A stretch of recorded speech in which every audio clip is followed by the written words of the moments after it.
Bonjour, je m'appelle Tom Krasinski. Ce truc sur lequel je suis assis en ce moment, chez nous à la campagne, on appelle ça un bétoac. C'est peut-être pour ça que les villages tchèques ressemblent à ce qu'ils sont. Moi, par exemple, je n'en recouvrirai même pas ma propre fosse.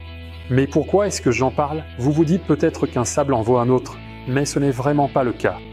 Surtout quand on parle de sablage.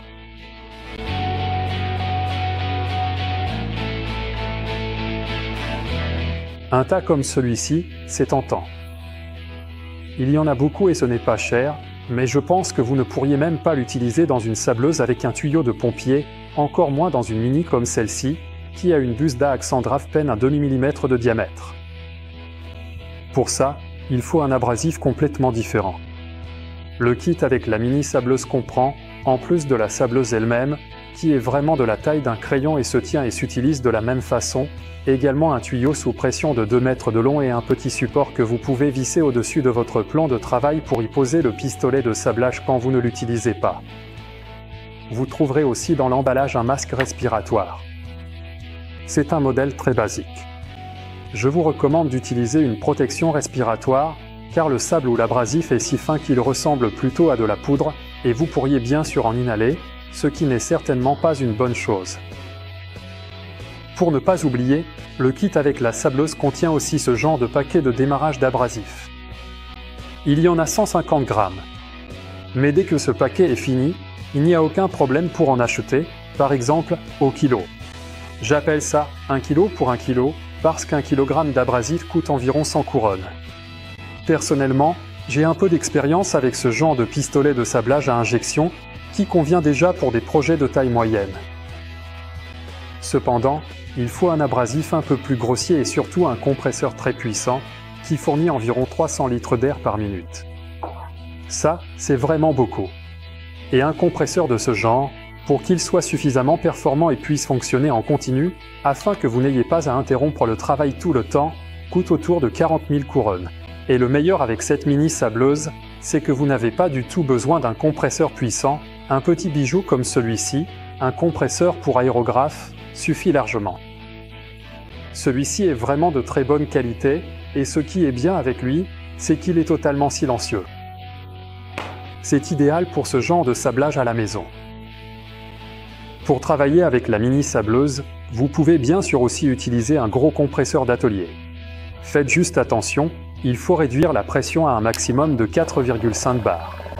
Et bien sûr, il faudra aussi réussir à connecter ce tout petit tuyau à votre gros compresseur, ce qui, avec un adaptateur, ne devrait pas poser de gros problèmes. Vous vous demandez sûrement à quoi peut bien servir une mini sableuse comme celle-ci. Eh bien, c'est vraiment pour des travaux de toute petite envergure, comme la gravure ou le nettoyage de bijoux. C'est aussi très utile pour les modélistes, ou encore pour enlever de la peinture, par exemple. Ce n'est pas pour rien que, dans la version originale, ça s'appelle érasé. Ça veut dire, en gros, une sorte de gomme à effacer, mais vous pouvez aussi sabler du verre avec. Bien sûr, ça marche aussi sur le métal et sur n'importe quel autre matériau, comme le bois, par exemple.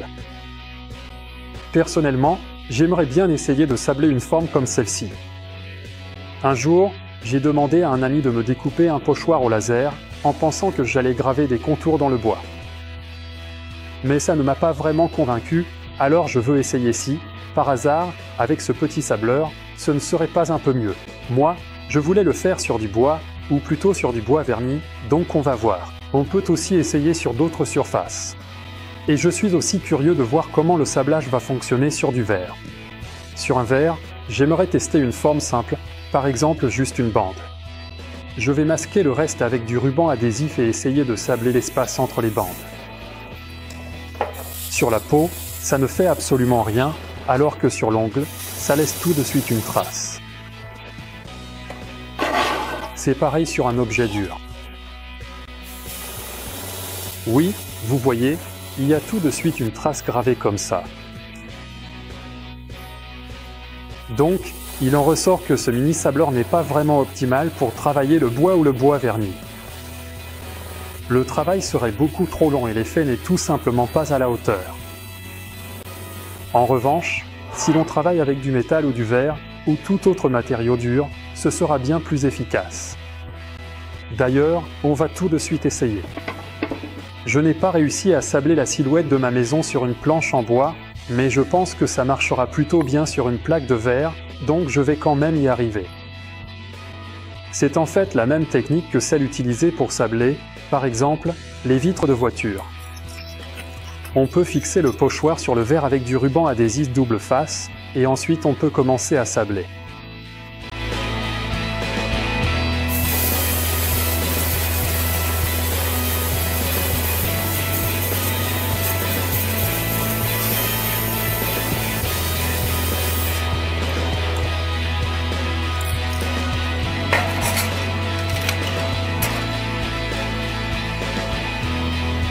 Comme ça, je peux sabler les fenêtres de toute la maison et plus personne ne me la volera. Donc, en résumé, avec ce mini sableur, vous pouvez vraiment faire des choses très minutieuses. Vous pouvez graver avec beaucoup de précision, vous pouvez écrire avec, et la trace est vraiment minuscule. Encore un petit conseil, pour le sablage, j'ai utilisé une sorte de bac en inox, en fait une sorte de plat à rôtir ou je ne sais quoi, pour récupérer au moins une partie de l'abrasif. Ce que vous récupérez dans le bac, vous pouvez théoriquement le recycler.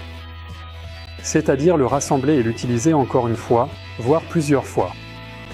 Je suis donc vraiment content de cette expérience avec la mini sableuse, parce que le sablage est un sujet très intéressant et je pense que je m'y consacrerai encore à l'avenir, même si ce sera sous une autre forme. Et en ce qui concerne ces petites choses, j'aimerais aussi essayer l'aérographe, donc vous pouvez vous attendre à une autre vidéo. Pour l'instant, je voudrais vous dire au revoir et vous souhaiter beaucoup de plaisir avec votre sablage.